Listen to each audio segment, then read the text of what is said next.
শর্তের বেড়াজালে এখনও বন্দী ইরানের বিশ্বকাপ।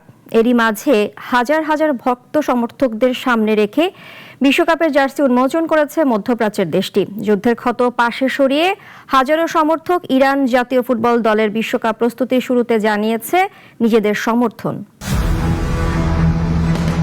তেহরানের ইনকিলাব স্কয়ারে হাজার হাজার আবেগাপ্লুত মানুষের ঢল, পতাকায় ছেয়ে গেছে চারপাশ, মঞ্চে দাঁড়িয়ে ইরানের জাতীয় দলের ফুটবলাররা। মানুষের মুখে চিৎকার আর চোখে আশা আশঙ্কার মিশ্রণ।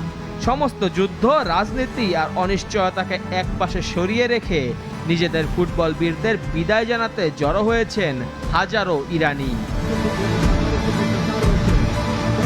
ভক্তদের ইরান ইরান গর্জনের মাঝেই উন্মোচন হলো দেশটির বিশ্বকাপ জার্সি।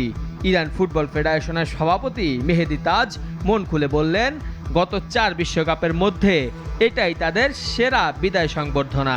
তার ভাষায়, ফলাফল যাই হোক, খেলোয়াড়রা দেশের মানুষের সাথে আছেন। কিন্তু এই আনন্দের আড়ালে লুকিয়ে আছে এক চরম অনিশ্চয়তা। গত ফেব্রুয়ারি থেকে চলমান আঞ্চলিক যুদ্ধের কারণে বিশ্বকাপে ইরানের অংশগ্রহণ নিয়েই বড় প্রশ্ন উঠেছে। খেলা হবে যুক্তরাষ্ট্রে, অথচ ইরানিরা এখনও আমেরিকার ভিসা পায়নি। এর আগে বৈধ ভিসা থাকা সত্ত্বেও টরন্টো বিমানবন্দরে আটকে দেওয়া হয় ফিফা কংগ্রেসে অংশ নিতে যাওয়া ইরান ফুটবল ফেডারেশনের প্রধান মেহেদি তাজকে। এই ঘটনার পরই প্রশ্ন ওঠে, ইরানি ফুটবলাররা আদৌ আমেরিকার মাটিতে পা রাখতে পারবেন কি? তবে আশার আলো দেখাচ্ছে বিশ্ব ফুটবলের অভিভাবক ফিফার আশ্বাস। সেই আশ্বাসে ভরসা রেখেই তুরস্কে নিজেদের বিশ্বকাপ প্রস্তুতি নিতে গেছে টিম মেল্লি।